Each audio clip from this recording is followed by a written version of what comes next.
الأساتذة العوام قائلا السلام عليكم ورحمة الله وبركاته.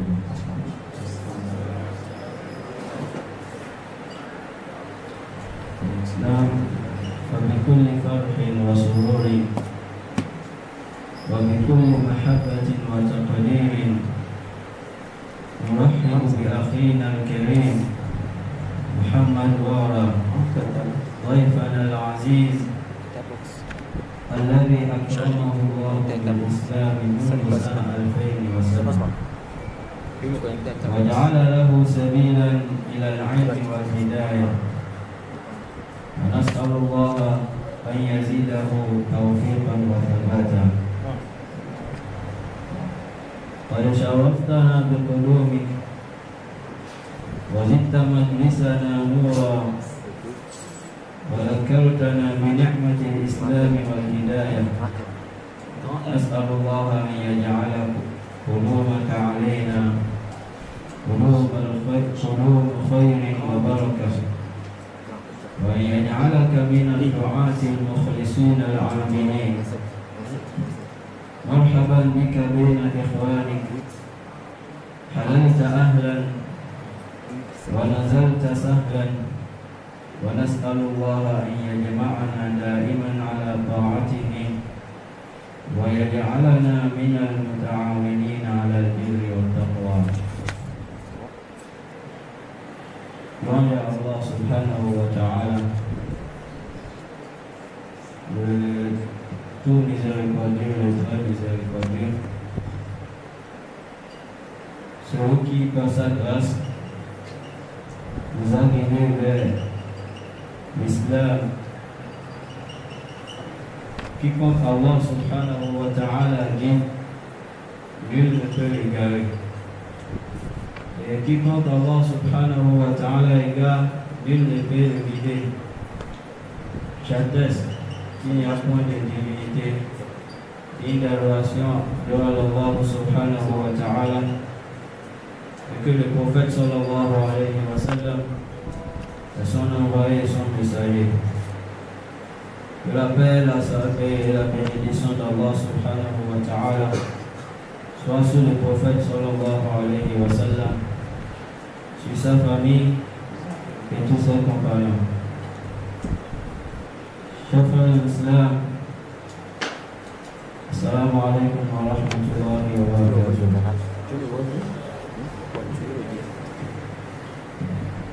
C'est avec une grande joie et un grand bonheur que nous accueillons notre honorable frère Mohamed Wara sur notre terre natale ici, le Bénin. Nous vous souhaitons la bienvenue ici et nous demandons à Allah subhanahu wa ta'ala de vous faciliter tout son séjour ici. Nous sommes vraiment ravis de vous retrouver parmi nous ici, afin de partager votre connaissance avec nous, votre connaissance religieuse avec nous. Nous demandons à Allah subhanahu wa ta'ala qu'il illumine notre rassemblement à travers votre arrivée ici et qu'il nous unit toujours sur le droit chemin et qu'il nous compte parmi ceux qui coopèrent sur la droiture d'Allah subhanahu wa ta'ala. Chers frères en islam, nous voici ici à une conférence où nous allons ensemble approfondir un sujet fondamental qui a rapport avec la foi des musulmans.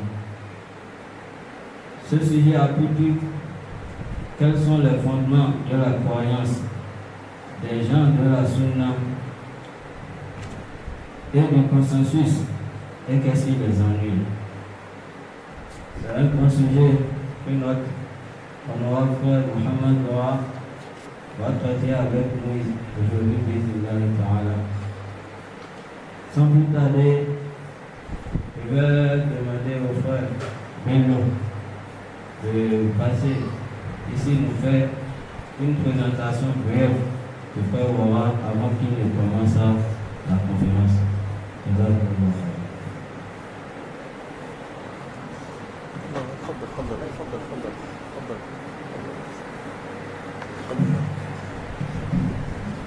الحمد لله رب العالمين أحمده سبحانه وأشهد أن لا إله إلا الله وحده لا شريك له وأشهد أن محمدا عبده ورسوله صلى الله عليه وسلم وعلى أبويه الرسولين النبيين الكريمين إبراهيم وإسماعيل وعلى كل النبيين والمرسلين وعلى آل كل وسلم تسليما كثيرا.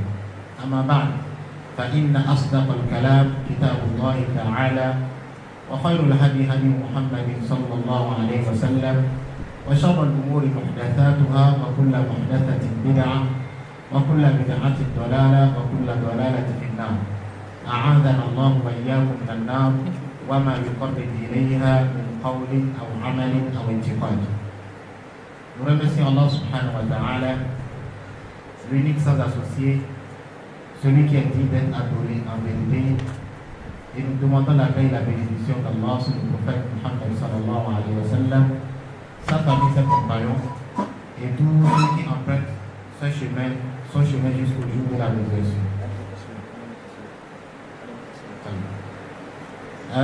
Pour commencer, d'abord, il faut noter que notre frère Ouha, Hafizahullah, a strictement interdit de prendre sa photo ou sa vidéo. Et le prophète sallallahu alayhi wa sallam a dit à musulmans à la Shurutayyin, les musulmans sont sur leurs conditions. Donc, veillons à ce que nous respectons cette condition qui est primordiale. Deuxièmement, nous remercions Allah subhanahu wa ta'ala pour sa miséricorde sur nous. Qadiman, auparavant, كان الناس يقطعون الطرق لطلب العلم. Auparavant, les gens, ils voyageaient pour aller chercher la science. Vous voyez, ils quittaient leur pays. D'autres quittent, par exemple, l'Égypte pour aller à la Mecque à cause d'un seul hadith. Arrivé à la Mecque, on lui dit que chez celui qui j'ai écouté le hadith se trouve à Médine. Il quitte la Mecque pour aller à Médine. Arrivé là-bas, on dit le Rawi se trouve en Misr, en Égypte. Vous voyez, pour un seul hadith, il retourne encore en Égypte pour chercher la science. Mais aujourd'hui, Allah subhanahu wa ta'ala a facilité à ce que la science, c'est la science même qui vient vers vous. Vous voyez, même quand tu es sur ton lit, tu peux acquérir la science facilement.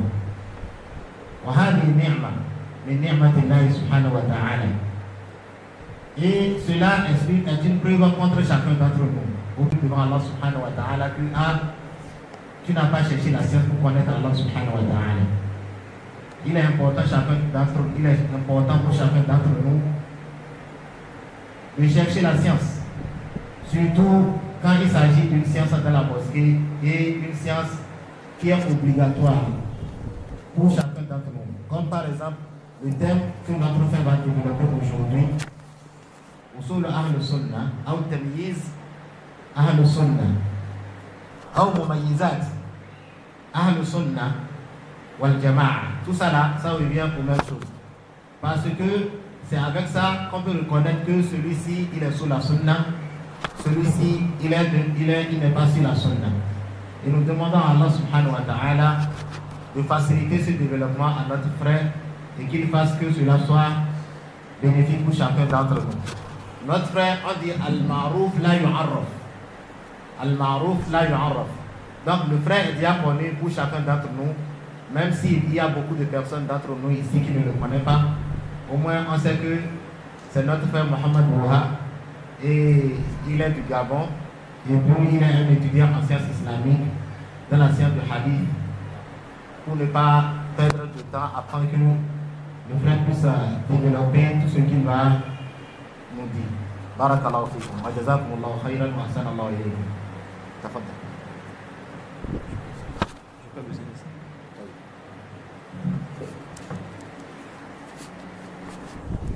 السلام عليكم ورحمة الله وبركاته. إن الحمد لله نحمده ونستعينه ونستغفره ونعوذ بالله من شرور أنفسنا ومن سيئات أعمالنا من يهده الله فلا مضل له ومن يضلل فلا هادي له وأشهد أن لا إله إلا الله وحده لا شريك له وأشهد أن محمدا عبده ورسوله أما بعد. Louange à Allah, le créateur des cieux et de la terre. On le loue pour tout ce qu'il nous accorde comme grâce et pour tout ce qu'il nous donne.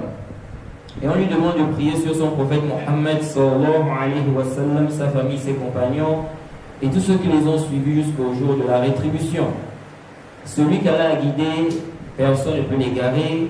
Celui qu'Allah a égaré, personne ne peut le guider. Avant de commencer, je tiens à remercier tous ceux qui ont participé à la réalisation de cette assise et d'autres assises qui ont été faites et qui seront faites à l'avenir, Inch'Allah. Je demande à Allah de les récompenser et je demande à Allah également de faire en sorte que ce que nous allons dire ici soit bénéfique pour nous. Je suis très honoré et je suis très ému de cet accueil que, n'est-ce pas, je reçois de mes frères. Alors sans plus tarder, le sujet d'aujourd'hui, c'est un sujet très important.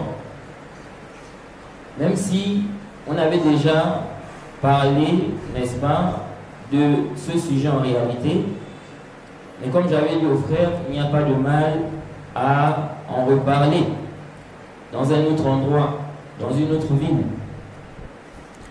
Alors, il est important pour le musulman d'apprendre la croyance. La croyance est la base de la religion. C'est la base de l'islam.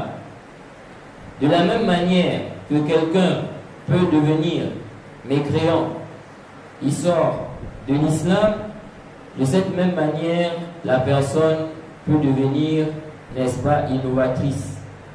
Elle sort de la sunna. Allah dans le Coran nous a mentionné clairement que il y a des gens qui peuvent quitter l'islam. Lorsqu'il nous dit dans la sourate 2, وَمَنْ يَرْتَدِدْ مِنْكُمْ عَنْ دِينِهِ فَيَمُتْ وَهُوَ كَافِرٌ فَأُولَٰئِكَ حَبِطَتْ أَعْمَالُهُمْ فِي الدُّنْيَا وَالْآخِرَةِ وَأُولَٰئِكَ أَصْحَابُ النَّارِ هُمْ فِيهَا خَالِدُونَ. Allah nous dit dans ce verset, ceux-là qui vont apostasier, délaisser la religion, ceux-là qui vont apostasier et qui vont mourir dans la mécréance, voilà ceux dont les actes sont annulés et ils iront en enfer pour y demeurer éternellement. Dans ce verset, on voit clairement que quelqu'un peut être musulman et puis il abandonne l'islam et puis il sort de l'islam. Lorsque tu entres dans l'islam ou lorsque tu es musulman, cela ne signifie pas que tu seras musulman à vie.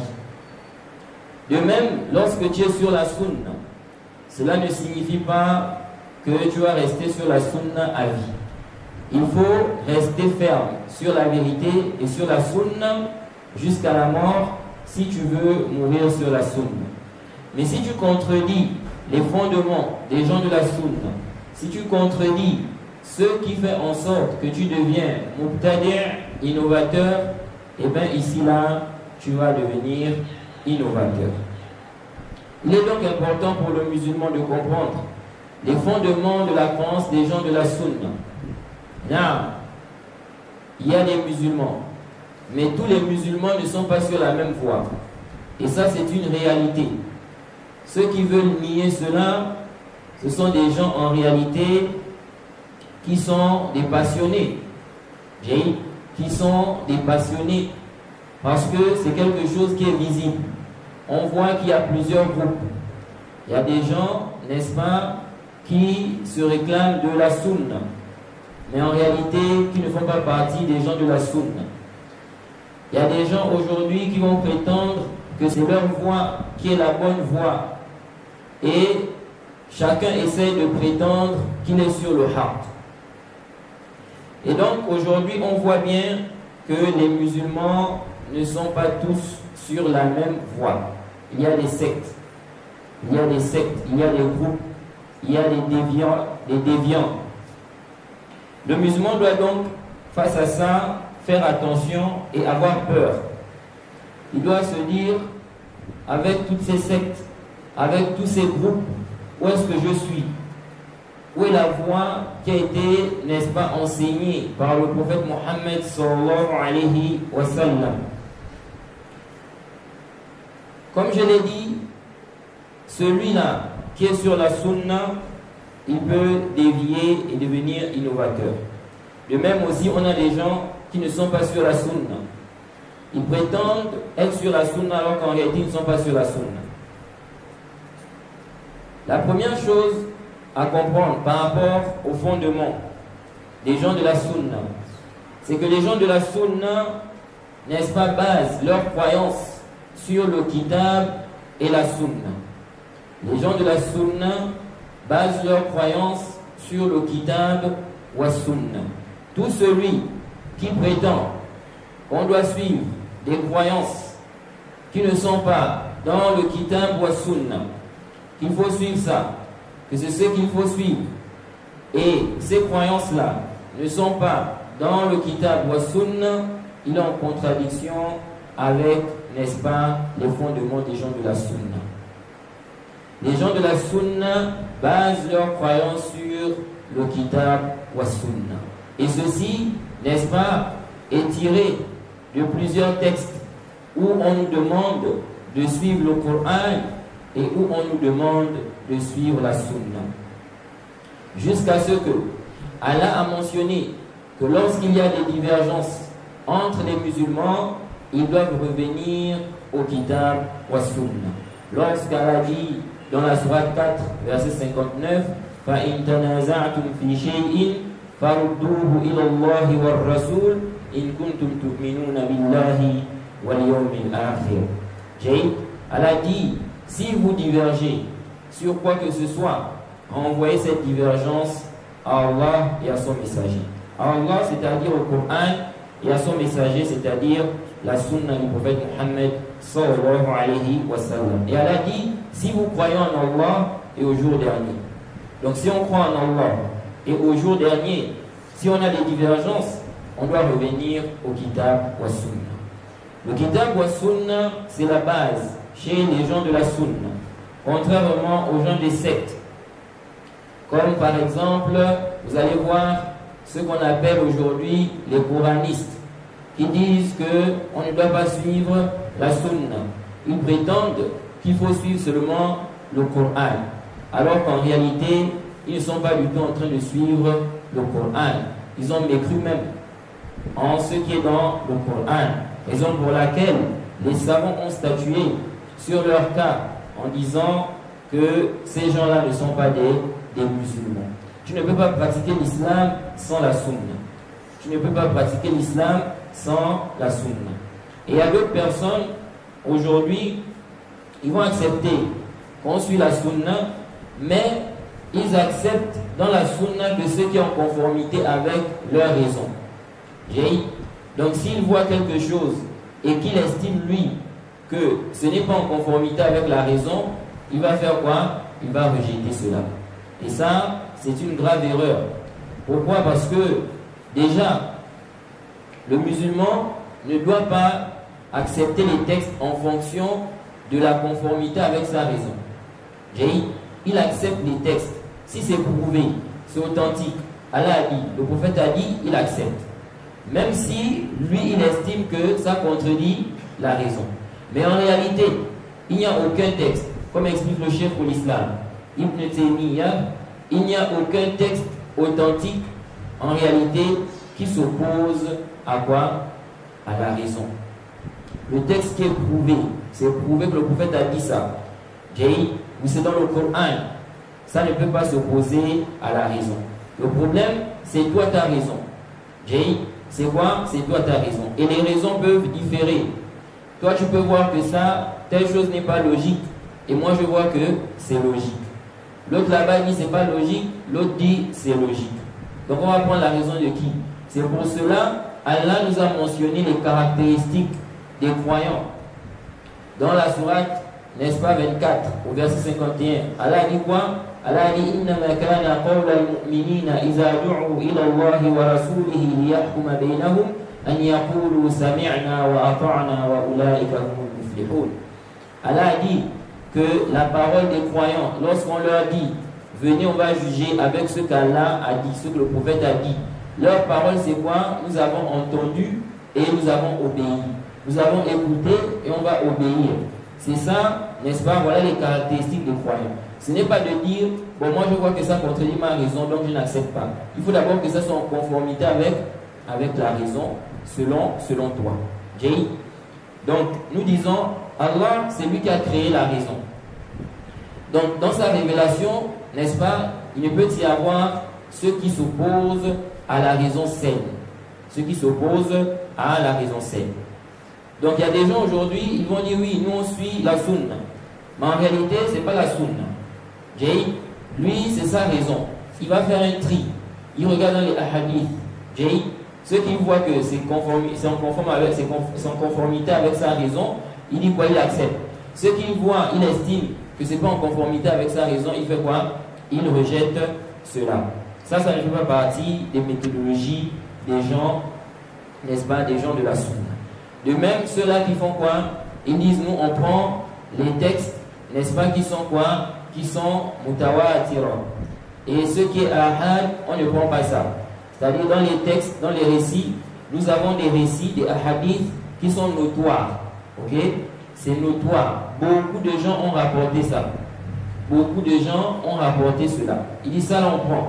Mais les textes où on nous dit par exemple que 2 personnes ont rapporté le texte là, ou bien une personne par exemple, ils disent quoi? On ne prend pas cela. Alors qu'en réalité, l'authenticité n'est pas basée sur cela. Si la chose est prouvée, n'est-ce pas, on a un fiqh, un digne de confiance. Il rapporte le récit, la base c'est quoi? C'est que c'est sahih ce qu'il dit. Donc tu n'as pas à rejeter ça parce que tu veux d'abord que beaucoup de gens rapportent cela. Donc je disais tantôt que parmi les fondements des gens de la sunna, parmi les fondements de la croyance des gens de la sunna, c'est qu'ils basent leur croyance sur le kitab wa sunna. Ils acceptent tout ce qui est authentique là-bas, on accepte cela. Tout ce qui est authentique là-bas, on accepte cela. Deuxièmement, le kitab wa sunna. Beaucoup de gens aussi prétendent suivre le kitab wa sunna. Beaucoup de gens vont te dire qu'ils suivent le kitab wa sunna. Les gens de la sunna ont une autre chose à travers laquelle ils se distinguent des autres, n'est-ce pas, des autres personnes qui prétendent l'islam ou bien le suivi de la sunna. Il s'agit ici de la compréhension des pieux prédécesseurs. La compréhension des pieux prédécesseurs. Donc oui, le kitab wa sunna. Mais le kitab wa sunna, selon la compréhension de qui? Selon la compréhension de qui? Pourquoi? Parce qu'aujourd'hui, il y a des gens qui interprètent le Coran selon leur désir. Ils interprètent, n'est-ce pas, la sunna selon leur passion. Ceux qui ne veulent pas, ils font quoi? Ils rejettent cela. Ils vont te dire ce n'est pas authentique. On parle du Dajjal, c'est maintenant les textes authentiques. Vous allez voir des gens, ils vont vous dire non, je ne crois pas en cela. C'est quoi ton dalil? Il n'a pas réellement d'argument pour démontrer que le texte n'est pas authentique. C'est seulement quoi? Sa passion. Alors qu'Allah a dit quoi dans le Coran parlant de la passion? Il a dit Allah a dit si, n'est-ce pas, la vérité était en accord avec leur passion, les cieux et la terre et ceux qui s'y trouvent s'y seraient corrompus. Vous voyez? Pourquoi? Parce que généralement, n'est-ce pas, là, les gens, n'est-ce pas, s'opposent à la vérité avec leur passion. Si maintenant la vérité était conforme Si la vérité était conforme aux passions des gens, il devait y avoir quoi? Le désordre. Les injustices. Un tel commet une injustice envers un autre. Un tel, n'est-ce pas, vole l'argent d'autrui. Il suit sa passion. Un tel fait le zina, etc., etc. Donc Allah, par sa sagesse, il a voulu que la vérité soit, n'est-ce pas, elle contredise, n'est-ce pas, les passions des gens. Et c'est là aussi l'épreuve. Lorsque toi tu veux une chose, mais la vérité est contraire à ça.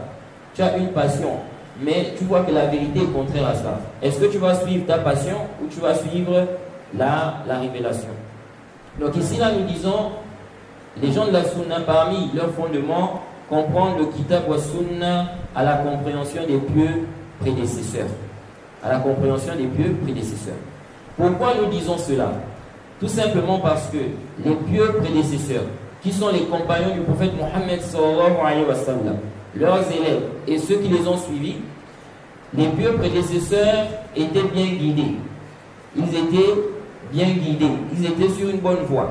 Donc si nous, on veut également bien comprendre cette religion, si on veut être sur une bonne voie, on doit également suivre les pieux prédécesseurs. Et parmi, n'est-ce pas, les arguments qui montrent que ceux qui nous ont précédés, les premiers musulmans, étaient sur une bonne voie, n'est-ce pas, le verset où Allah dit فَإِنْ آمَنُوا بِمِثْلِ مَا آمَنْتُمْ بِهِ فَقَدِ اهْتَدَوْا. Allah dit, s'ils croient comme vous avez cru, ils seront bien guidés. S'ils croient comme vous avez cru, ils seront bien guidés. Ici, là, il s'agit d'abord des compagnons du prophète Mohammed sallallahu alayhi wa sallam. Car lorsque le verset là est descendu, nous n'étions pas là. C'était les compagnons du prophète Mohammed sallallahu alayhi wa sallam qui étaient là. Donc quand elle a dit, s'ils croient comme vous avez cru, ici, il s'agit de prime abord des compagnons du prophète Mohammed sallallahu alayhi wa sallam et ceux qui vont les suivre. Donc tout ce qui est prouvé des compagnons du prophète Mohammed sallallahu alayhi wa sallam comme croyance, il nous incombe de suivre cela. Tout ce qui est prouvé des compagnons du prophète Mohammed sallallahu alayhi wa sallam comme croyance, il nous incombe de suivre cela. Et plusieurs textes montrent, n'est-ce pas, l'obligation de suivre les pieux prédécesseurs. On ne va pas tirer sur ce point-là. Mais j'aimerais rappeler un point ici, par rapport à cette question du suivi des salafs. Qu'est-ce qu'on entend ici par la compréhension des salafs?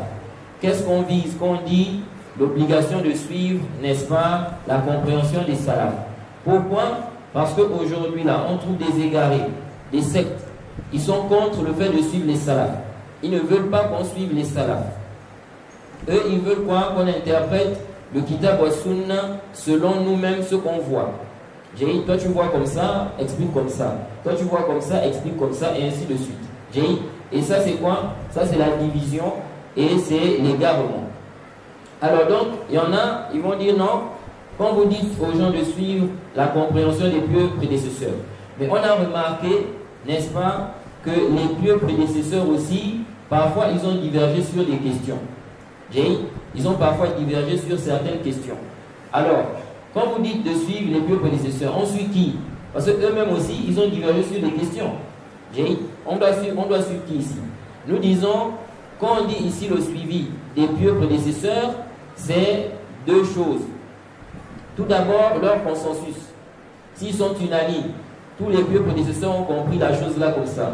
On doit suivre ça. Du moment où c'est prouvé qu'ils sont unanimes sur ça. Une fois c'est prouvé, c'est authentique, c'est prouvé, on doit obligatoirement suivre ça. Pourquoi? Parce que le fait de ne pas suivre ça, ça implique à dire quoi? Qu'ils étaient tous en erreur. Et ça contredit les textes. Parce que le prophète Mohammed sallallahu alayhi wa sallam, dans le Sahih al-Bukhari, il dit La tazalu ta'ifatun min ummati zahirina ala al-haq. La tazalu ta'ifatun min ummati zahirina ala al-haq. Il dit un groupe de ma communauté ne cessera d'être sur la vérité. À chaque époque, on a forcément un groupe de la communauté du prophète qui sont sur la vérité. Donc lorsque toi tu viens, les salafs étaient unanimes, c'est prouvé qu'ils étaient tous unanimes sur telle chose. Toi tu dis non, la vérité ne se trouve pas là-bas, ça se trouve ailleurs. Tu es en train de dire qu'ils étaient tous en erreur et tu es en train de contredire ce hadith du prophète. Parce que le prophète nous dit qu'un groupe de sa communauté ne cessera d'être sur la vérité. Donc la première chose c'est ça. Si les salafs sont unanimes sur une chose, que c'est prouvé, on se doit de suivre cela. Contredire cela, c'est une erreur. Premier point. Deuxième point, si les salafs ont divergé, si les salafs ont divergé, nous devons les suivre aussi dans leur divergence. Comme explique le Cheikh Ibn Uthaymin. Il dit suivre les salafs aussi dans leur divergence. Ça veut dire quoi suivre les salafs dans leur divergence? Les salafs ont divergé en 2-3 paroles sur un sujet. Certains ont dit la chose est interdite. D'autres ont dit c'est autorisé. D'autres ont dit c'est makruh, par exemple. Alors ici là, on doit les suivre aussi dans cette divergence. Ça veut dire quoi les suivre dans cette divergence? Ça veut dire que toi, quand tu vas venir sur le sujet là, tu ne dois pas sortir de leurs paroles. Tu dois choisir, si tu choisis un avis, tu dois prendre un parmi ces avis-là. Soit tu prends la position de ceux qui ont dit que c'est interdit, soit tu prends la position de ceux qui ont dit que c'est déconseillé, soit tu prends la position de ceux qui ont dit que c'est permis. Mais tu ne dois pas venir, par exemple, tu dis c'est obligatoire. Ok? La chose là est obligatoire. Parce que ça là, aucun salaf n'a dit ça. Donc ici là, quand on dit suivre les salafs, c'est dans leur consensus et dans leur divergence. Tu dois rester dans les paroles des salafs. Pourquoi? Parce qu'en réalité, leur divergence là, c'est en réalité un consensus. C'est un consensus que quoi? Qu'il n'y avait que ça, comme avis. Et donc quand toi tu viens avec un avis qui n'était pas, qui ne fait pas partie de leurs avis, tu es en train de prétendre quoi? Qu'ils étaient tous en erreur. Et ça, ce n'est pas possible. Donc, suivre les salafs dans leur consensus et dans leur divergence. Une divergence qui est répandue entre eux, nous devons faire quoi? Nous devons également les suivre dans cela. Donc parmi donc les fondements des gens de la sunna, le suivi du kitab wa sunna à la compréhension des pieux prédécesseurs. Tout celui qui va s'opposer à cela, n'est-ce pas, il ne fait pas partie des gens de la sunna. Celui qui dit qu'on peut suivre le Coran sans, n'est-ce pas, suivre les hadiths, sans suivre la sunna, ok, il ne fait pas partie des gens de la sunna. Celui qui dit aussi que on va suivre le kitab wa sunna sans la compréhension des pieux prédécesseurs, il ne fait pas partie des gens de la sunna. Parmi également les fondements de la croyance des gens de la sunna, les masail, n'est-ce pas, du tawhid, les questions liées au tawhid, les questions liées au tawhid, le tawhid de rububiyya, le tawhid de l'uluhiyya et le tawhid dans les noms et attributs. Le musulman doit croire, n'est-ce pas, il doit avoir les croyances des gens de la sunna dans ces questions-là. Dans ces questions-là, que ce soit dans le tawhid de rububiyya, ou bien dans le tawhid d'al-uluhiyya, ou bien dans celui des noms et attributs. Aujourd'hui, on a beaucoup de gens qui s'opposent aux gens de la sunna concernant les noms et attributs, comme les Ash'ariyya par exemple. C'est une secte. Et on les retrouve, n'est-ce pas, un peu partout en France, en Europe, n'est-ce pas, en Égypte. On les retrouve un peu partout, dans plusieurs endroits. Ok? Cette secte-là, est-ce que cette secte-là fait partie des gens de la sunna? Parce qu'il y a des gens qui disent oui, les Ash'ariyya font partie des gens de la sunna. En réalité, nous disons non. Pourquoi? Parce qu'ils se sont opposés aux gens de la sunna dans les fondements des gens de la sunna. Et ils se sont opposés aux gens de la sunna dans le chapitre des noms et attributs. Et même dans le chapitre du iman, de la foi. Les noms et attributs d'Allah, nous devons confirmer cela. Lorsqu'Allah subhanahu wa ta'ala nous dit qu'il a, n'est-ce pas, des attributs, il mentionne ces attributs-là, nous devons y croire. Par exemple, parmi les attributs d'Allah, les mains. Allah a deux mains. Nous devons croire en cela, qu'Allah a deux mains. Nous ne devons pas, ici, là, changer l'essence des textes en disant que non, lorsqu'Allah parle de deux mains, il ne s'agit pas de deux mains, il s'agit d'autre chose. Ou bien venir faire ressembler, n'est-ce pas, ou bien faire ressembler les attributs d'Allah aux attributs des créatures, en disant que la main d'Allah est comme la main de ses créatures. Ceci est complètement batil, parce qu'Allah a dit quoi? Rien ne lui ressemble, il est l'audient, le clairvoyant. Donc Allah a dit, rien ne lui ressemble. Mais il a confirmé, il a dit, il est l'audient, le clairvoyant. Donc il entend et il voit. La créature aussi entend et elle voit. Mais la créature n'entend pas comme Allah. La créature ne voit pas comme Allah. Allah entend tout ce qu'on dit. Peu importe là où on se trouve. Peu importe, n'est-ce pas, l'endroit où on est. Allah entend. Alors que la créature, son nuit est limitée. Si quelqu'un maintenant il s'éloigne de la mosquée, il va loin là-bas, il parle là-bas, celui qui est ici, il ne va pas entendre. Mais Allah entend celui qui est là-bas, il entend celui qui est ici. On a compris la prière dans la mosquée. Lorsqu'on est en train de prier, les gens sont en train de réciter par exemple la Fatiha. D'avoir basse. Allah entend cela. Les gens sont en train de faire les adhkar dans le sujoud ou le ruku. Allah entend cela. Même si, n'est-ce pas, le serviteur, lui, il n'entend pas cela.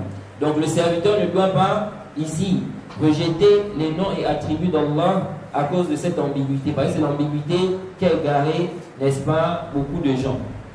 Ils vont dire, si on confirme les attributs là qui sont venus dans les textes, ça veut dire que Allah est comme ses créatures. Et comme Allah n'est pas comme ses créatures, donc on doit rejeter cela. Nous disons que ça c'est une ambiguïté qui est quoi? Qui est caduque en réalité. C'est complètement batilun. Pourquoi? Parce que nous disons, la similitude au niveau des appellations, ça n'implique pas la similitude dans la manière. Regardez les animaux aujourd'hui. Vous avez aujourd'hui plusieurs animaux. On a l'éléphant, on a, n'est-ce pas, la souris, on a, n'est-ce pas, la fourmi, on a le lion, on a le poisson. Bon, vous voyez bien que ici, là, le poisson a une tête. L'éléphant aussi a une tête. La fourmi aussi a une tête. Mais la tête de la fourmi n'est pas semblable à la tête du poisson, par exemple. Ok? Ça n'a rien à voir. Donc, ce n'est pas parce que ça a la même appellation, mais, main et main, donc ça veut dire que c'est pareil. Donc si on dit l'être humain a les mains, alors si il y a les mains, non, c'est pareil. Là, car déjà on voit avec les créatures qu'il y a la même appellation, mais c'est quoi? C'est différent. Donc que dire du Créateur? Que dire du Créateur? Et le sens que les gens de la Sunna confirment, c'est le sens général du nom. Le sens qui est quoi? Général du nom. Par exemple, le visage. Le visage dans la langue arabe, c'est ce par quoi on fait face. Ce par quoi on fait face, on appelle ça quoi? Le visage. Ok? Donc quand on dit que l'être humain a un visage, Allah a un visage, on ne doit pas déduire de là que le visage là est comme le visage d'Allah. Tu ne vas pas aller prendre un dictionnaire, tu dis définition du visage. Le visage, c'est ce qui a par exemple les yeux, le nez, la bouche, ceci, cela, etc. Et puis ça veut dire que quand on dit qu'Allah a un visage, donc c'est pareil là. Ici, là, le sens qu'on doit confirmer, c'est le sens général, qui n'est pas un sens spécifique. Parce que là, la personne en réalité a donné le sens quoi? Un sens qui est quoi? Qui est spécifique. Donc je disais parmi donc, les fondements des gens de la Sunna, n'est-ce pas, les masaïl du tawhid, dans les trois catégories de tawhid. Et ces trois catégories de tawhid ont des détails. Il y a beaucoup de détails par rapport à cela. Parmi, n'est-ce pas, les fondements de la croyance des gens de la Sunna, nous avons les questions en rapport avec le iman, les questions en rapport avec la foi. Parmi les fondements des gens de la Sunna, le fait que la foi est parole et acte. La foi, elle est parole et acte. Et le prophète Mohammed sallallahu alayhi wa sallam, dans le Sahih, il a dit al-imanu bid'un wa sab'una shu'ba. A'laha qawlu la ilaha illallah. وأدناها إماتة الأذى عن الطريق والحياء شعبة من الإيمان. Le prophète Mohammed sallallahu alayhi wa sallam a dit la foi comporte 70 et quelques branches. Et le plus haut degré, ou bien la plus haute branche, c'est la parole La ilaha illallah. Donc ça fait partie des branches de la foi. Ça fait partie de la foi. Et il a dit ici que le plus bas, ou bien la plus basse, n'est-ce pas, des branches, n'est-ce pas, c'est quoi? C'est le fait d'enlever ce qui peut gêner, n'est-ce pas, sur le chemin. Le fait que tu enlèves ce qui gêne sur le chemin, le prophète a considéré cela comme faisant partie de la foi. Et ça, c'est un acte. Ça montre que les actes font partie de la foi. De même aussi, il a dit la pudeur fait partie de la foi. La pudeur ici, c'est un acte de la foi. Et ici, là, lorsqu'on dit chez les gens de la Sunna, la foi est parole et acte. Lorsqu'on dit la foi et parole et acte chez les gens de la Sunna, les actes ici, là, il s'agit des actes apparents et les actes du cœur. Parce que beaucoup de gens ne savent pas ça. Les actes là, on a les actes apparents et on a les actes du cœur. Les actes apparents comme quoi? La prière, le jeûne, la zakat. Ça fait partie des actes apparents. Ensuite, on a les actes du cœur. Les actes du cœur, ce sont les mouvements du cœur. comme quoi l'amour, la crainte, ok, l'espoir, le tawakkul, la sincérité. Ça, ce sont des actes du cœur. Ce sont quoi? Des actes du cœur. Ensuite, on a la croyance qui est dans le cœur. Le fait que quelqu'un croit, n'est-ce pas? Il croit que le paradis c'est vrai, le paradis existe. Ça, c'est une croyance. Le paradis existe, l'enfer existe. Le fait que la personne croit, n'est-ce pas, que les gens seront ressuscités. Ça, c'est une croyance. Tout ça, ça fait partie de quoi? De la foi. Lorsqu'on dit que la foi est parole et acte chez les gens de la sunna, qu'est-ce que cela signifie? Ça signifie que la foi est composée de tout ça. C'est ce que ça veut dire. Le sens de cette parole-là, la foi est parole et acte, c'est-à-dire la foi est composée de tout ça. C'est-à-dire tout ça fait partie de la foi.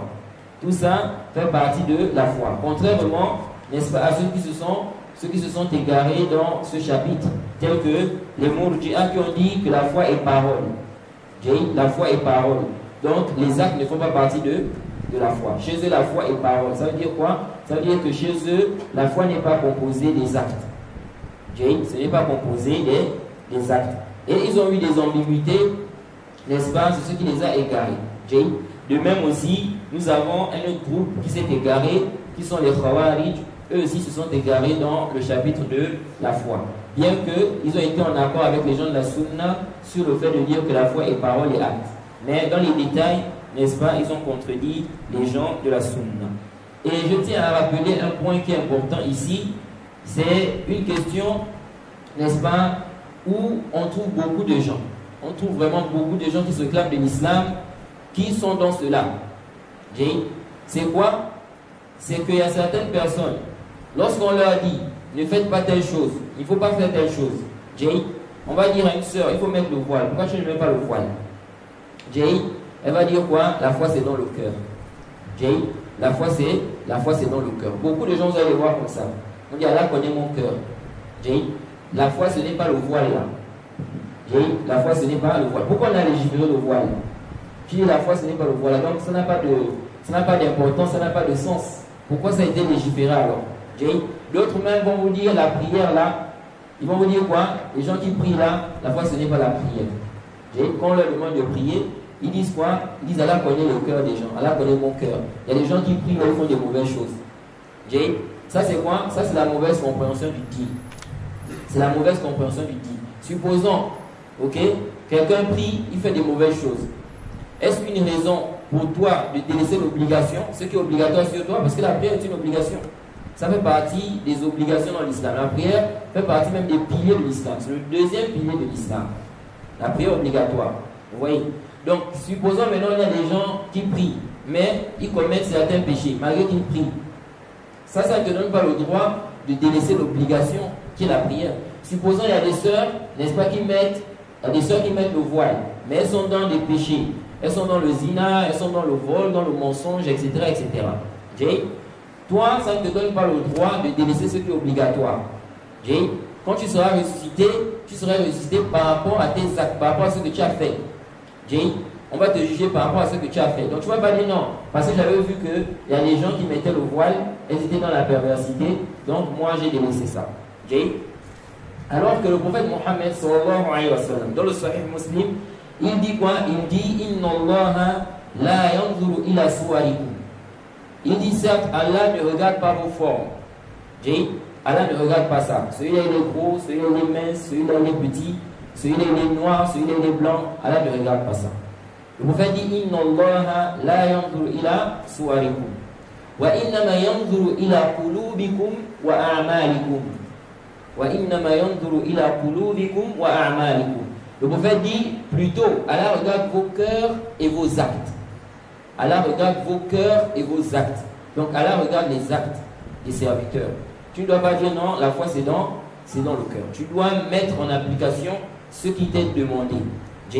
Ça c'est très important. Donc des gens contredisent des gens de la sunna dans ces questions-là sans s'en rendre compte. En disant quoi? Que la foi c'est dans le cœur. Donc ils vont te dire quoi? Que moi je sais que mon cœur est bon. Donc ton cœur est bon, c'est ton cœur qui est bon là, qui, n'est-ce pas, t'ordonne de voler, d'insulter, de ne pas mettre le voile, de faire le zina. Ça c'est le cœur qui est bon. Vous voyez? Donc parmi les fondements des gens de la sunna aussi, c'est quoi? C'est que les gens de la sunna ne font pas sortir les gens de l'islam à cause des péchés. À cause de quoi? Des péchés. Tout péché, peu importe son degré, peu importe le degré de ce péché-là, tant que ça n'a pas atteint le degré de la grande mécréance, n'est-ce pas? Celui qui commet ça, il ne sort pas de l'islam. Il ne sort pas de l'islam. Même s'il commet ça 1000 fois, ce qui constitue un péché, ce n'est pas une grande mécréance. Commettre cela ne fait pas sortir de l'islam. Bien que ça soit quoi? Un péché, ce n'est pas bien, mais ça ne fait pas sortir de l'islam. Et cela, même si la personne fait ça 1000 fois, 100 000 fois, 200 000 fois, ça ne fait pas sortir de l'islam. Le péché, il reste péché. Peu importe le nombre de fois qu'on commet ça. Bien évidemment que celui qui commet le péché plusieurs fois, il prend plus de péché. Plus il commet le péché, plus il prend le péché. Donc quelqu'un qui a consommé de l'alcool 2 fois, il a plus de péché que celui qui a consommé une seule fois. Celui qui fait le zina 3 fois, il a plus de péché que celui qui a fait une seule fois. Mais ça ne se transforme pas en grande mécréance. Donc celui qui a fait 3 fois, on ne dit pas c'est devenu la grande mécréance parce qu'il a fait ça 3 fois. Ça c'est parmi les croyances des gens de la sunna. Et il y a des gens qui se sont égarés sur cette question-là. Vous allez vous étonner même que des gens, n'est-ce pas, qui s'affilient à la science, se sont égarés sur cette question, tels que par exemple Abu Ishaq al-Huwaini en Égypte. Abu Ishaq al-Huwaini, il fait partie des gens, n'est-ce pas, qui se sont égarés sur ce sujet-là. Le sujet de celui qui persiste dans le péché. Quelqu'un est venu, il lui a posé la question sur quelqu'un qui fait le riba. Quelqu'un fait le riba. Il y a beaucoup de gens qui tombent, n'est-ce pas, dans l'erreur sur ce sujet-là. Ils s'embrouillent avec ça. On lui a posé la question sur quelqu'un qui fait le riba. Et puis il dit que je sais que c'est haram, mais je vais faire. Ok? Je sais que le riba est haram, mais je vais faire. Il dit celui-là est sorti de l'islam, il est mécréant. Et dans une parole même, il dit al-musir ala al-ma'asiyah. Celui qui persiste dans le péché. Il dit celui-là il est musir. Vous voyez? Et ça c'est quoi? C'est une erreur grave. C'est une erreur grave. Et comme je dis souvent à des frères lorsque je parle de cette question-là, s'il faut aller dans cette logique-là, ok, alors tous ceux qui commettent des péchés en connaissance de cause, en sachant que c'est haram, ils vont devenir quoi? Mécréants. Ils vont devenir mécréants. Pourquoi? Parce que si le fait de dire je connais que c'est haram, mais je vais faire, si ça te fait sortir de l'islam, alors tous ceux qui commettent des péchés là, et ils savent que c'est le péché, ils vont sortir de l'islam. Parce qu'ils savent au fond d'eux que c'est haram. Mais ils ont l'intention d'aller faire. Voilà, quelqu'un maintenant il va faire le zina. Il se prépare ce soir, je vais faire le zina. Mais il sait que le zina c'est interdit. Il sait que ce n'est pas permis. Mais il est en train de se préparer pour aller faire ça. Donc il est comme celui qui dit quoi? Je sais que c'est haram, mais je vais faire quoi? Je vais faire ça. Donc tous ceux qui commettent des péchés là, qui savent que c'est un péché, ils vont devenir mécréants. Donc les seules personnes qui ne seront pas mécréants, ceux qui commettent le péché par ignorance. Donc ils commettent le péché, ils ne savent pas que c'est un péché. Vous voyez? Et ça c'est complètement bâtouloun. Donc, parmi les fondements des gens de la sunna, on ne fait pas sortir les gens de l'islam à travers quoi? Les péchés. Peu importe la gravité du péché. Nous disons c'est grave, ce n'est pas bien, mais ça ne fait pas sortir de l'islam. Du moment où ça n'a pas atteint le degré de la grande mécréance. Et les questions ou bien les choses qui sont statuées comme étant de la grande mécréance, ce sont des choses où on a des preuves. Ce n'est pas à moi, à toi de décider que ça fait sortir l'islam. Ça ne fait pas sortir l'islam. Ça fait sortir l'islam. Là, il faut un dalil. Lorsque tu dis que telle chose fait sortir de l'islam, il faut que tu apportes quoi? La preuve. Il faut que tu apportes la preuve. Un hadith, un verset, n'est-ce pas, ou ceux qui justifient cela. De même aussi, parmi les fondements des gens de la sunna, n'est-ce pas, c'est qu'ils croient, n'est-ce pas, en l'au-delà. Ils croient au jour dernier. Ils croient qu'on va peser les actes des serviteurs. On va peser les actes des serviteurs. Et les gens vont entrer au paradis et il y a des gens qui vont entrer en enfer. Parmi également les fondements de la croyance des gens de la sunna, c'est qu'ils croient qu'il y a des signes de la fin des temps. Il y a des signes de la fin des temps. Le prophète nous a informé de certains signes de la fin des temps. Parmi ces signes, par exemple, nous avons, n'est-ce pas, le lever du soleil de son couchant. Le soleil à la base, il se lève où c'est? Le soleil se lève où c'est à la base? Le soleil, il se lève où? À l'est. Non. Le soleil se lève à l'est. Parmi les signes de la fin des temps, c'est que le soleil va se lever à l'ouest. Le soleil, au lieu de se lever à l'est, ça va se lever où c'est? À l'ouest. Donc le musulman y croit. Il doit croire en cela. Tout ce qui a été mentionné comme signe de la fin des temps, il doit croire en cela. Tel que la venue de Isa, la venue de Jésus. Isa, le prophète Jésus, il va revenir. C'est parmi les signes de la fin des temps. Les musulmans, les gens de la Sunna croient, n'est-ce pas, en la sortie de Dajjal. Ok? Dajjal, le prophète nous a parlé de lui. Et ça là aussi, n'est-ce pas, c'est tout un bar. La question des signes de la fin des temps.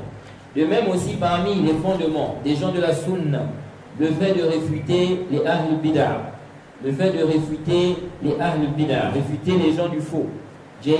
Et que cela soit, quand on dit ici réfuter les gens du faux, ça peut être des gens, des innovations qui ne sont pas sorties de l'islam, ou bien les gens de l'innovation qui sont sortis de l'islam. De même aussi les mécréants, réfuter les mécréants. Les mécréants, les juifs, les chrétiens, n'est-ce pas? Le rad, n'est-ce pas? Le fait de réfuter les gens du faux, ça fait partie des fondements des gens de la Sunna. Et dans le Coran, on voit plusieurs réfutations. Les gens qui sont contre les roudoud, les réfutations, ils disent non, il ne faut pas réfuter, laissez les gens. Il ne faut pas dire qu'un tel est en erreur, un tel est ceci. Ça, c'est grave. Parce qu'en réalité, celui-là, c'est comme s'il veut le hadm du din. Il veut la destruction de la religion. Parce que cette religion repose sur le fait d'ordonner le bien et interdire quoi? Le blâmable. Le prophète Mohammed sallallahu alayhi wa sallam, dans le Sahih Muslim, le hadith d'Abi Sa'id al-Khudri, le prophète dit: Man ra'a minkum munkaran falyughayyirhu bi yadihi, fa in lam yastati' fa bi lisanihi, fa in lam yastati' fa bi qalbihi, dhalika ad'afu al-iman. Le prophète Mohammed sallallahu alayhi wa sallam dit: celui parmi vous qui voit un mal, il doit changer ça avec sa main. S'il ne peut pas, avec sa langue. S'il ne peut pas, avec son cœur, c'est le plus bas degré de la foi. Donc il faut parler, il faut dire le haq. Il faut enseigner aux gens la vérité. Montrer aux gens la vérité afin que les gens soient guidés. C'est ce que les prophètes ont fait. Les prophètes sont venus mettre en garde contre le faux et montrer aux gens la vérité. Annoncer aux gens la bonne nouvelle du paradis et mettre en garde contre quoi? Ce qui est nuisible pour eux. Donc la réfutation des gens du faux, n'est-ce pas? Ceci fait partie des fondements des gens de la Sunna. Et Allah nous a dit: Kuntum khayra ummatin ukhrijat linnas ta'muruna bil ma'ruf wa tanhauna 'anil munkar wa tu'minuna billah. Allah dit: vous êtes la meilleure communauté qu'on ait fait surgir pour les gens. Pourquoi? Il dit: vous ordonnez le convenable et vous interdisez le blâmable et vous croyez en Allah. C'est ce pourquoi nous sommes la meilleure communauté. Parce qu'on ordonne le bien, on interdit le blâmable. Si maintenant on est là, les gens sont dans, n'est-ce pas, les bid'ah, les gens sont dans le faux, on se tait, on ne parle pas, on ne réprimande pas, n'est-ce pas, on est en train de contredire, n'est-ce pas, ce fondement qui est quoi? Parmi les fondements des gens de la Sunna. Donc si vous voyez quelqu'un qui est contre les réfutations, il dit non, il ne faut pas réfuter. Il ne faut pas réfuter les gens, laissez les gens. Celui qui veut faire ça, il fait ça, celui qui veut faire ça, il fait ça. Il est en train de contredire les fondements des gens de la Sunna. Il contredit les fondements des gens de la Sunna. Et le fait de contredire ce fondement-là, être contre, n'est-ce pas, les réfutations, être contre, n'est-ce pas, les roudoud, n'est-ce pas, cela annule, ça te fait sortir de quoi? De la Sunna. Pourquoi? Parce que tu as contredit, n'est-ce pas, un fondement qui est confirmé par plusieurs textes. Et aussi, un point qui est important par rapport, n'est-ce pas, à la question des roudoud, la question des réfutations. Vous voyez vous-même dans le Coran plusieurs versets où Allah dit, n'est-ce pas, ils disent, Poul, dit ceci, ils ont dit, ça c'est quoi? C'est le rad, ça c'est la réfutation. Quand vous voyez des versets où on dit, ils ont dit, ils disent, dit, ça c'est quoi? C'est le rad. Donc il y a des gens qui disent telle chose, on réplique, on réfute, on dit ça là c'est faux. Un tel a dit comme ça, là, on fait le rad. Ceci, n'est-ce pas, c'est le manhaj des gens de la Sunna. Et c'est la voie qui a été tracée, n'est-ce pas, par notre prophète Mohammed sallallahu alayhi wa sallam. Et c'est la voie des salafs. C'est la voie des salafs. De même aussi, parmi les fondements des gens de la sunna, nous avons le fait de boycotter les ahl bid'ah, boycotter les gens de l'innovation. Ok? S'écarter d'eux. Pourquoi? Parce qu'ils sont un mal. Les gens de bid'ah, les gens de l'innovation, ils sont comme le cancer. Vous voyez, le cancer, lorsque ça prend un endroit dans le corps, ça va évoluer. Les ahl bid'ah, ils sont comme ça. Le fait, n'est-ce pas, de rester avec les gens de bid'ah, de se mélanger avec les gens de bid'ah, ça a un impact sur le serviteur. C'est pourquoi, parmi les fondements des gens de la sunna, le fait de boycotter les ahl bid'ah. Il ne faut pas rester avec les ahl bid'ah. Il faut s'écarter des gens de l'innovation. Et ceci, tu auras la préservation. Tu auras quoi? La préservation. Il y a des gens aujourd'hui qui sont contre ce fondement-là. Celui qui est contre ce fondement-là, il ne fait pas partie des gens de la sunna. Celui qui dit non, il ne faut pas boycotter les gens de l'innovation. On ne doit pas boycotter les gens de l'innovation. Il contredit ce fondement-là. Ici, là, nous disons le boycott a été légiféré depuis l'époque du prophète Mohammed sallallahu alayhi wa sallam. Le prophète avait demandé, dans le Sahih al-Bukhari, le prophète avait demandé aux compagnons de boycotter, n'est-ce pas, un des compagnons. Un des compagnons avec deux autres de ses compagnons. Donc ils étaient à 3. Le prophète avait demandé aux musulmans de les boycotter pendant plus d'un mois. Personne ne leur parlait. Ils passent le salam, on ne répond pas. Ça c'est le prophète Mohammed sallallahu alayhi wa sallam qui avait, n'est-ce pas, ordonné cela. Et le boycott a des avantages. Parmi ces avantages, corriger la personne. Parce que souvent certaines personnes ne comprennent pas les bienfaits qu'il y a dans cela. Parmi les intérêts du boycott, il y a quoi? Le fait de corriger la personne. Lorsque quelqu'un, par exemple, va voir qu'on l'a boycotté parce qu'il est dans une innovation, il est dans l'innovation, à cause de ça, on ne lui parle plus. On ne lui parle plus, on s'écarte de lui, ça peut faire qu'il revienne sur la vérité. Ça peut faire en sorte qu'il revienne sur la vérité. C'est pourquoi le boycott, parmi les types de boycott, on a le boycott éducatif, pour éduquer les gens. Ensuite, on a un autre boycott que beaucoup de gens négligent, ou beaucoup de gens, n'est-ce pas, ignorent. Et souvent, les gens de bid'ah se servent de l'ignorance des gens par rapport à ce boycott-là pour égarer les gens. On a un autre boycott qui est le boycott qu'on fait pour se préserver. On fait ce boycott pour se préserver. Donc maintenant, quelqu'un, il va boycotter un homme parmi les gens de l'innovation. Ici, son but, n'est-ce pas, ce n'est pas de l'éduquer. Ce n'est pas de l'éduquer car il sait que celui-là, même s'il le boycotte, ok, ça ne va pas avoir un impact sur lui. Mais il le boycotte ici parce qu'il a des ambiguïtés, il a des shubhat. Donc il le boycotte pour se préserver. Parce que s'il reste avec lui, il risque d'être impacté. C'est pourquoi le prophète Mohammed sallallahu alayhi wa sallam a dit Man sami'a bid-dajjal falyana anhu. Celui qui entend parler de Dajjal, il doit fuir. Il doit fuir. Pourquoi le prophète a dit ça? Il dit Falladhi nafsu Muhammadin biyadihi. Il dit par celui qui détient, n'est-ce pas, l'âme de Muhammad dans sa main. L'homme va venir, n'est-ce pas, yahsabu annahu mu'min. Il se dit qu'il est croyant. Fayatba'uhu, il va le suivre lima yub'ath bihi min ash-shubhat. Il va suivre Dajjal à cause des ambiguïtés qu'il aura. Donc il va aller, il dit je suis croyant. Dajjal aura des shubhat. Donc il va balancer les shubhat là et ça va quoi? Ça va les garer. Ça va les garer. C'est pourquoi le prophète a dit celui qui entend parler de Dajjal, il doit fuir. Donc si quelqu'un est connu pour avoir des ambiguïtés, il faut le fuir. Parce que si tu ne le fuis pas, il va te mettre ces ambiguïtés. Il y a des ambiguïtés, lorsqu'on va te mettre ça, toi tu n'as pas assez de science et ça va rester bloqué. Et ça va te perturber. Il se peut même que ça soit une chose qui va te faire sortir de l'islam. Il t'a mis une shubha qui est restée dans le cœur, à cause de ça tu as délaissé l'islam. Vous voyez, comme des gens aujourd'hui, n'est-ce pas, qui parfois apostasient parce qu'ils écoutent n'importe qui. Ils écoutent n'importe qui alors qu'ils ne sont pas encore bien assis dans la science religieuse. Vous voyez. Parmi également, n'est-ce pas, les fondements des gens de la sunna, c'est quoi? Leur croyance envers les compagnons du prophète Mohammed sallallahu alayhi wa sallam. Les gens de la sunna aiment les compagnons du prophète. Ils défendent les compagnons du prophète. il ne dénigre pas les compagnons du prophète Mohammed sallallahu alayhi wa sallam. Le fait de dénigrer les compagnons du prophète Mohammed sallallahu alayhi wa sallam, ça fait partie des choses qui te font sortir de la sunna et qui te classent parmi les innovateurs. Parmi également les fondements des gens de la sunna, les fondements de la croyance des gens de la sunna, il y a quoi? L'écoute et l'obéissance envers les gouverneurs musulmans. Ça aussi, ça fait partie des fondements des gens de la sunna que beaucoup de gens ignorent. Parce que beaucoup de gens n'en parlent pas aussi. Beaucoup d'imams, beaucoup de prêcheurs ne parlent pas de ça. Ce qui fait que beaucoup ignorent. Parmi les fondements des gens de la sunna, l'écoute et l'obéissance envers les gouverneurs, n'est-ce pas, musulmans. La personne doit écouter. Si le gouverneur a dit faites comme ça, ne faites pas ceci, il faut respecter cela.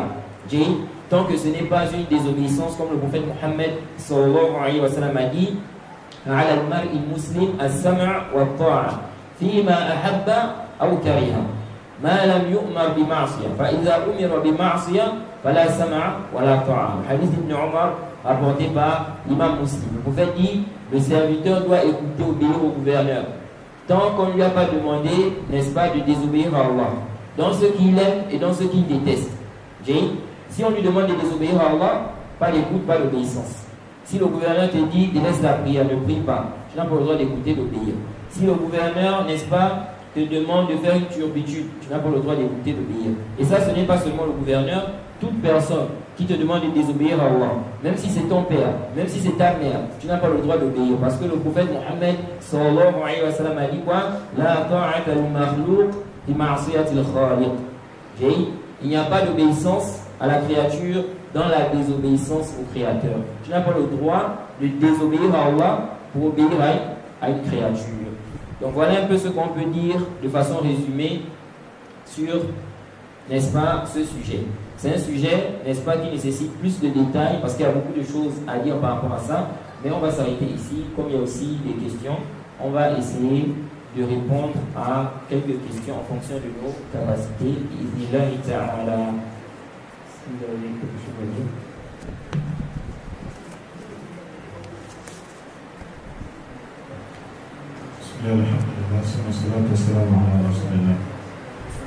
Ǹjẹ́ a rí nínú wa tí àlàyé tí wọ́n ṣe sí èdè Faransé tí kò yé wa dáadáa tí ẹ fẹ́ kí a tó bẹ̀ sí èdè Yorùbá fún yín? Sábà àsìkò náà tí gbogbo ẹ bá yé wa náà ìdàgbò yìí ní kíkà ṣàlàyé sí ká ṣe òsì bẹ́ẹ̀ sí èdè Yorùbá. Alhamdulillah wassalatu wassalamu ala rasulillah wa ala alihi wa sahbihi ajma'in. Donc, parmi les questions que le frère a demandé, il y a un frère qui a demandé la première question: qui sont les Ikhwan al-Muslimin? Non. Qui sont les Ikhwan? Les Ikhwan, c'est une secte. C'est une secte très très dangereuse. Une secte très très dangereuse. Et cette secte fait vraiment, comme on dit, des ravages dans beaucoup d'endroits. Ce sont des gens en réalité qui sont en fait comme des caméléons. Eux, leur principe de base, c'est quoi? Leur principe de base, selon ce qu'ils prétendent, c'est le fait de rassembler les musulmans.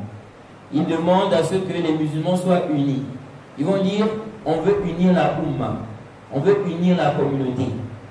On ne veut pas quoi? Les divisions. Sauf que l'union, n'est-ce pas, dont ils appellent, n'est-ce pas, l'union dont ils appellent les gens, c'est l'union où on va faire quoi? On se met ensemble malgré qu'on est dans le faux, malgré nos différentes croyances, malgré nos différents manhaj. Et ça, normalement, c'est contraire aux preuves. C'est contraire, n'est-ce pas, au kitab wa sunna. Pour ceux qui ont assisté à la khutbah d'aujourd'hui, on a lu le verset où Allah subhanahu wa ta'ala nous dit « Wa'tasimu bihablillahi jami'a wa la tafarraqu » Allah a dit, n'est-ce pas, dans la sourate 3, verset 103, « Cramponnez-vous au cap d'Allah. Cramponnez-vous tous au cap d'Allah et ne vous divisez pas. » Donc Allah nous demande de ne pas nous diviser lorsqu'on est sur quoi? On est cramponné au cap d'Allah. Donc lorsqu'on est cramponné à la vérité, on est sur la vérité, il est interdit de se diviser. Mais s'il y a le haq, il y a la vérité et puis il y a le faux, on doit faire quoi? On doit séparer ça. On ne doit pas mélanger la vérité avec le faux. On doit se mettre ensemble, même si quoi, nous tous on est quoi? On a des croyances différentes. Et parmi leurs règles, n'est-ce pas? On va dire la règle d'or. C'est quoi? Ils disent en fait qu'on va s'excuser sur ce sur quoi nous sommes en désaccord. Et puis on se met ensemble, on s'entraide dans ce sur quoi on est d'accord. Vous voyez? Or ça là, ça contredit quoi? Ça contredit les textes. Le prophète Mohammed sallallahu alayhi wa sallam, lorsqu'il a parlé des Khawarij, vous savez ce que le prophète a dit? Lorsque le prophète Mohammed sallallahu alayhi wa sallam a parlé des Khawarij, il a ordonné de les tuer. Les Khawarij, il a ordonné de les tuer. Pourquoi il n'a pas dit, n'est-ce pas, excusez-vous, n'est-ce pas, excusez-vous, dans ce sur quoi vous êtes en divergence avec eux? Et dans ce sur quoi vous êtes en accord, soyez ensemble, travaillez ensemble. Il n'a pas dit ça. Et le prophète Mohammed sallallahu alayhi wa sallam nous a mis en garde contre, n'est-ce pas, les gens qui ont des shubhat. Lorsque le prophète, dans le Sahih Muslim, le hadith de Aïcha, lorsque le prophète Mohammed sallallahu alayhi wa sallam dit إذا رأيتم الذين يتبعون ما تشابه منه فأولئك الذين سمى الله فاحذروهم.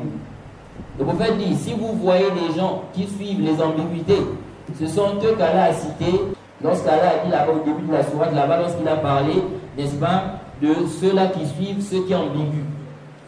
Le prophète a dit quoi? Il a dit, si vous voyez ces gens-là, sachez que ce sont eux, n'est-ce pas, dont Allah parle, et il a dit, prenez garde. Il n'a pas dit il faut être avec eux, n'est-ce pas? Il faut vous entraider, et puis ceux sur quoi vous êtes en divergence, etc. Là. Il a dit prenez garde, il a mis en garde. Et on voit que les salafs, depuis l'époque des salafs là-bas, les salafs ont mis en garde contre les gens de l'innovation. Ils ont mis en garde contre les gens du faux. Ils n'ont pas dit qu'il faut être avec eux, il faut rester avec eux, on va s'entraider. Et donc cette secte-là, ça c'est leur principe de base. C'est pourquoi vous allez voir qu'ils se mettent avec tout le monde. Vous les voyez, vous allez voir un Irwani, n'est-ce pas? Il va se mettre avec un Tableri, il va se mettre avec un Soufi, il va se mettre avec un Tijani, il va se mettre... C'est-à-dire qu'ils sont avec tout le monde. Mais on s'étonne que généralement, contre les salafis, les gens de la Sunna, ils sont contre. Ils vont s'acharner contre eux. Mais avec les autres là, ils sont vraiment doux, ils sont avec eux. Ces gens-là ont pour but de quoi? De, en réalité, mettre tous les gens, n'est-ce pas, ensemble. Même si quoi? Même si les croyances sont différentes. Au point où ils vont même jusqu'à vouloir que les gens soient avec les chiites. Que non, on peut être avec eux, ce sont des gens bien, ce sont mes amis, j'ai des amis chiites, etc., etc. Des gens comme ça. Ça, c'est des conceptions, n'est-ce pas, irwani. Le fait de quoi? Le fait de vouloir rassembler tout le monde, même si on est dans le fou.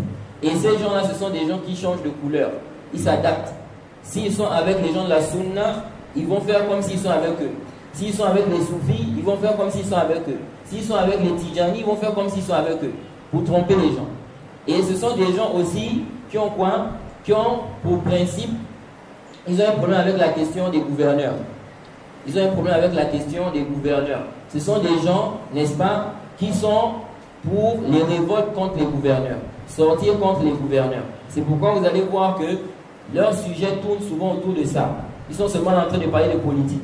Voilà ce qui se passe là-bas au Mali. Voilà ce qui se passe là-bas au Soudan. Voilà ce qui se passe là-bas dans tel pays.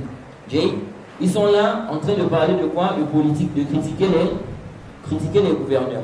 Appeler les gens à sortir, aller dans des djihad, alors que les conditions ne sont pas réunies pour faire quoi? Le djihad. Donc c'est une secte dangereuse. Voilà un peu en résumé, n'est-ce pas, comment les reconnaître. Now. Donc je crois que celui qui a posé cette question, ça le sait. Donc la deuxième question,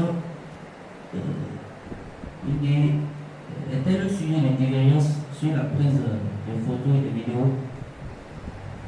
Now, est-ce que c'est un sujet à divergence, la prise des photos et des vidéos?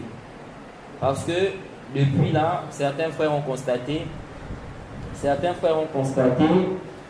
que je demande aux frères de ne pas me filmer. De ne pas me filmer ni que ce soit en photo ou bien en vidéo. Donc, quelqu'un peut se poser la question, pourquoi? Eh bien, la réponse, pour ceux qui ne le savent pas, c'est parce que j'estime que ce n'est pas permis, que les photos et les vidéos sont interdites, n'est-ce pas, dans l'islam. Elles sont interdites dans l'islam. Donc la personne pose la question, est-ce un sujet à divergence?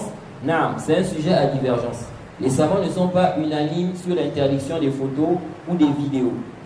C'est un sujet à divergence depuis, n'est-ce pas, les anciens. Concernant les images qui n'ont pas d'ombre. Les images qui n'ont pas d'ombre. Ça veut dire quoi? Maintenant, les statues. Nous avons des textes clairs sur l'interdiction des statues. L'interdiction de quoi? Des statues. C'est haram les statues. Alors certains gens de science ont dit, ce qui est interdit, n'est-ce pas, ce sont des images qui ont l'ombre. Qui ont l'ombre. Ça veut dire quoi? Quand tu prends maintenant la statue, tu poses la statue là, s'il y a le soleil, tu vas voir qu'il y a quoi? Il y aura l'ombre. Ok? Mais si tu fais un dessin, tu dessines une image sur un papier, ok? Tu déposes ça, il n'y a pas quoi? L'image là, il n'y a pas l'ombre. Ok? Il n'y a pas l'ombre. Donc ils ont dit ça, c'est autorisé. Donc sur cette base-là, si on regarde les photos aujourd'hui là, pour ces savants-là, les photos là ont le jugement de quoi? La nicéité, c'est-à-dire que c'est autorisé. Parce que ces savants-là ont autorisé quoi? Les images qu'on fait avec quoi? Avec la main. Qui n'a pas de quoi? Qui n'a pas d'ombre. Donc par conséquent, les photos, quand vous voyez la photo de la personne, ça n'a pas quoi? Il n'y a pas d'ombre. Donc, ils ont autorisé cela. Donc on peut aussi dire, on peut faire un takhrij en disant quoi? Que les savants qui ont autorisé donc les images avec la main, qu'on dessine là sur le papier par exemple, ou bien au sol, ils ont autorisé également, ils voient la permission des photos. Et il y a d'autres savants qui voient que c'est prohibé, c'est interdit. Il n'y a pas de différence entre ceux qui ont l'ombre et ceux qui n'ont pas l'ombre. Les textes sont généraux. De même aussi les vidéos.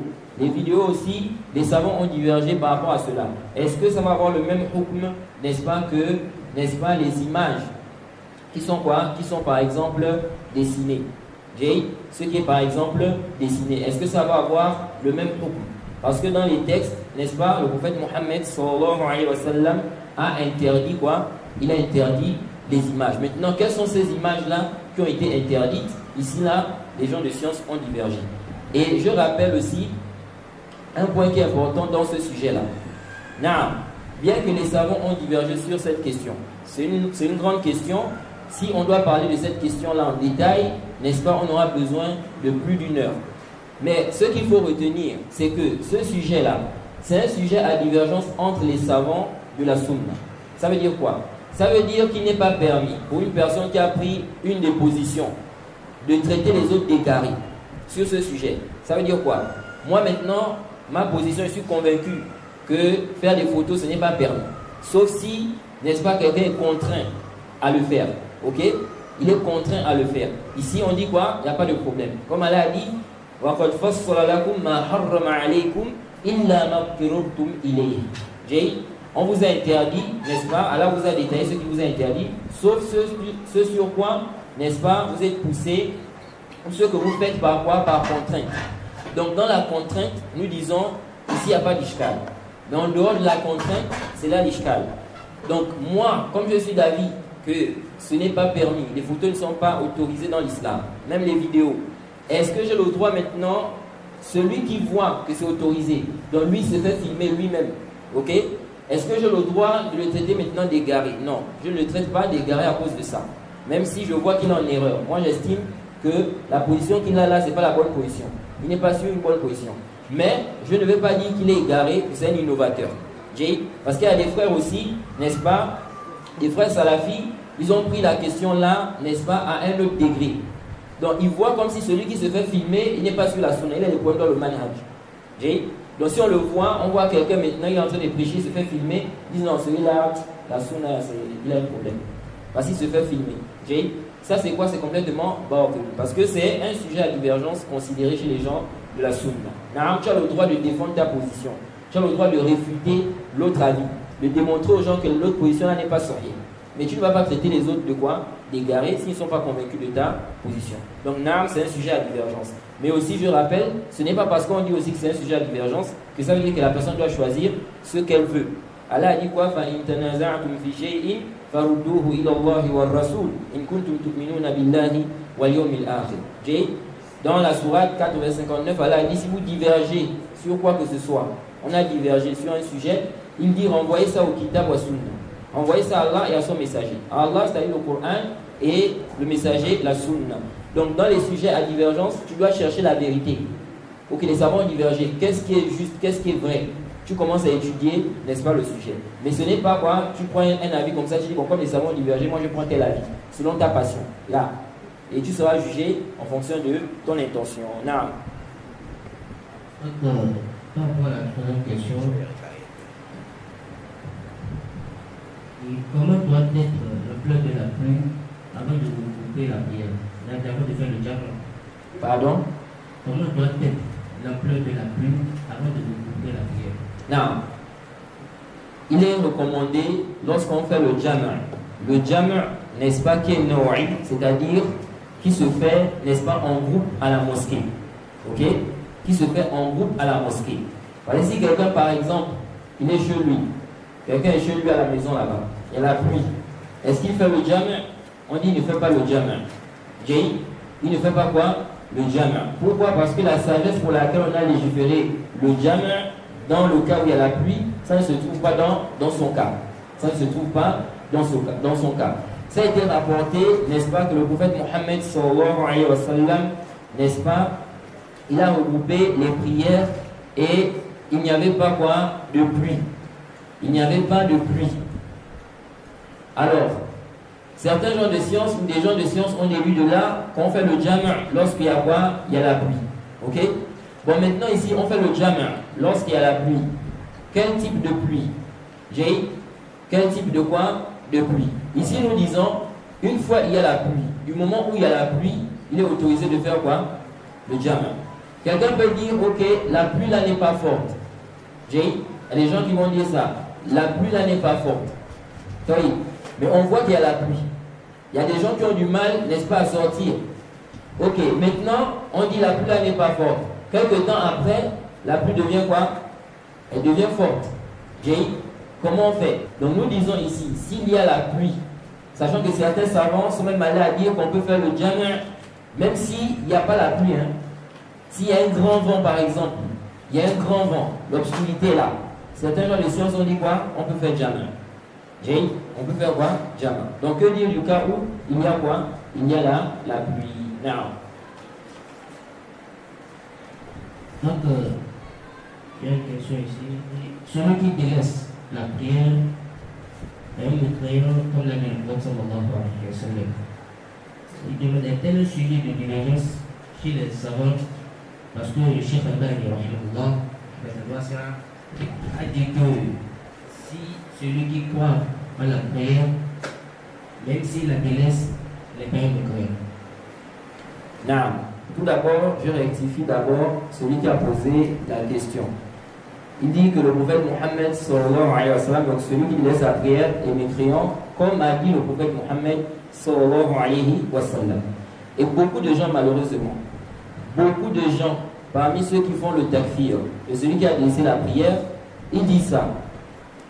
Celui qui a laissé la prière, il est mécréant. Le prophète a dit qu'il est mécréant. Où est-ce que le prophète a dit qu'il est mécréant? Il n'y a aucun hadith comme ça. Il n'y a aucun hadith où le prophète dit celui qui laisse la prière est mécréant. Il est kafir. Kafir, ça là, il n'y a pas un hadith comme ça. Donc lorsque quelqu'un dit que celui qui laisse la prière est mécréant, comme le prophète a dit, le prophète a dit ça où? Le prophète a dit ça dans quel hadith? Est-ce qu'il y a un hadith où le prophète a dit celui qui laisse la prière, il est mécréant? Un hadith authentique? Il n'y a pas ça. Le prophète a dit faqad kafar. Il a mécru. C'est différent de dire kafir. Il y a plusieurs textes où le prophète dit que celui qui fait telle chose, il a mécru. C'est pourquoi le Cheikh Al-Albani, n'est-ce pas, il a réfuté l'imam Shawkani. L'imam Shawkani, dans le Nail, quand il a parlé du sujet de celui qui délaisse la prière, il explique, bien que lui voit que celui qui a délaissé la prière ne sort pas de l'islam, contrairement à ceux-là qui lui ont attribué, n'est-ce pas, la position selon laquelle il rend mécréant celui qui délaisse la prière, non. L'imam Shawkani ne rend pas mécréant, il ne déclare pas mécréant celui qui a délaissé la prière. Il voit que celui qui délaisse la prière ne sort pas de l'islam. Sauf que lui, il voit que celui qui a délaissé la prière, on peut l'appeler kafir. On peut l'appeler quoi? kafir. Parce qu'il dit que le prophète a dit, il a mécru. Donc il voit qu'on peut l'appeler kafir. Mais kafir d'une petite mécréance. C'est pas kafir d'une grande mécréance. Le Cheikh Al-Albani, quand il est arrivé sur les propos de Shawkani, il a réfuté ça. Il dit quoi? Il dit qu'on ne doit pas ici déduire. Quand il arrive à Qad Kafar, on ne doit pas forcément déduire de là que quoi? Qu'on doit l'appeler maintenant kafir. Il dit qu'il y a une différence entre le fait de dire Qad Kafar et le fait de dire kafir. Plus que ça, sachant que Allah lui dit dans le Coran, وَمَنْ لَمْ يَحْكُمْ بِمَا أَنزَلَ اللَّهُ فَأُولَٰئِكَ هُمُ الْكَافِرُونَ. Vous voyez, Allah dit ceux-là qui ne jugent pas avec ce qu'Allah a fait descendre, n'est-ce pas? Voilà les mécréants. Allah dit mécréants. Ibn Abbas, quand il explique le verset là, il dit ce n'est pas la grande mécréance. Il dit c'est koufr duna koufr. Alors qu'ici on a dit quoi? On a dit même kafir. On a dit quoi? Kafir. Ça c'est plus que Qad Kafar. Donc je tiens à rectifier cela. Tous les musulmans dans le monde entier qui disent que le prophète a dit que celui qui a décédé après kafir, le prophète n'a pas dit ça. Il ne faut pas dire que le prophète a dit kafir. Non, il faut dire ce qu'il a dit. Si le prophète a dit, il a mécru. Qad Kafar. Non. Mais quand tu dis il a dit kafir, non, tu es en train de changer ce qu'il a dit réellement ici là. Ensuite, par rapport à la question, est-ce que c'est un sujet à divergence? Et la personne qui a posé la question, la personne a cité le Cheikh Al-Albani. Mais en réalité, ce n'est pas seulement le Cheikh Al-Albani qui est sur cette position-là. C'est vrai que le Cheikh Al-Albani a beaucoup défendu cette position-là. Et c'est peut-être ce qui a fait en sorte que certains pensent, n'est-ce pas, ou bien quand ils citent le sujet-là, ils voient directement le Cheikh Al-Albani. Mais il n'est pas le seul à avoir soutenu ça. Je vais étonner beaucoup ici dans la mosquée. Est-ce que vous savez que le Cheikh Mohammed ibn Abdul Wahhab, il dit que celui qui a laissé la paix n'est pas mécréant? Celui dont on explique souvent les livres là, beaucoup de gens expliquent ces livres, Usul al-Thalatha, Kitab al-Tawhid, etc., etc. Vous savez que le Cheikh Mohammed ibn Abdul Wahhab, il dit que celui qui a laissé la prière, il n'est pas mécréant. Il dit ça. Mais beaucoup de gens ignorent cela. Beaucoup de gens ignorent cela. Donc, c'est un sujet à divergence entre les savants. Et cette divergence date, contrairement aux Haddadi, à cette secte-là, qui eux ont exagéré sur ce sujet. Ils disent non, il n'y a pas de divergence. Il n'y a pas de divergence. Certains d'entre eux, ils disent non, la divergence est venue après là-bas. C'est venu quoi? C'est venu après là-bas. Maintenant, quand on cite les savants là, vous dites bon, c'est venu après. Ok, bon, les savants qui sont venus après là, c'est quoi leur position? Quelle est votre position face à ces savants-là? Les Ibn Abdul Wahhab, les Shawkani, les Cheikh Al-Albani, tout ce monde-là. Votre position par rapport à ces savants-là, c'est quoi? Ils sont égarés? Ce sont les gens qui sont égarés? Oui. Donc ça, c'est un sujet, n'est-ce pas, dont la divergence date depuis l'époque des salafs. Depuis l'époque des salafs. Par exemple, le tabi'i Zuhri. Zuhri fait partie des tabi'i. Il ne voyait pas la mécréance de celui qui a laissé la prière. Il ne voyait pas la mécréance de celui qui a laissé la prière. C'est pourquoi nous disons que c'est une divergence depuis qui date. L'imam Malik ne voyait pas la grande mécréance de celui qui a laissé la prière. L'imam Malik, sa position, celui qui laisse la prière n'est pas mécréant. L'imam Shafi'i aussi. C'est pourquoi l'imam Malik dans le Muwatta, il a rapporté le hadith du prophète où il dit qu'on a légiféré 5 prières. Celui qui ne va pas venir avec les 5 prières là, si Allah veut, il va le châtier. S'il veut, il va lui pardonner. Ce hadith là, tout celui qui lit ça, en apparence, en lisant ce hadith, il voit que quoi? Que ça montre ici que celui qui n'a pas prié, il est quoi? Il n'est pas mécréant. Et l'imam Malik, c'est le hadith là que lui il a authentifié. Lui il voit que le hadith est authentique, que le prophète a dit ça. Bon, le prophète a dit ça, et puis l'imam Malik va faire le takfir de celui qui a laissé la prière. Alors que le prophète dit, celui qui ne va pas venir avec les 5 prières là, si Allah veut, il le châtie, s'il veut, n'est-ce pas, il lui pardonne. L'imam Shafi'i aussi ne fait pas le takfir de celui qui a laissé la prière. L'imam Ahmed aussi, il a eu un avis. Il a eu à changer d'avis sur le sujet là. C'est pourquoi on rapporte 2 avis de l'imam Ahmed sur ce sujet. Donc c'est un sujet à divergence entre les gens de science. Celui qui a pris la position que celui qui a laissé la prière, il n'est pas mécréant, il ne doit pas taxer ceux qui ont pris la position d'égarés. Il ne doit pas taxer ceux qui ont pris la position d'égarés. De même aussi, celui qui a pris la position que celui qui a laissé la prière, il est mécréant, il ne doit pas taxer les autres aussi qui ont pris la position d'égarés. Car c'est un sujet de divergence entre les gens de la Sunna, un sujet à divergence considéré.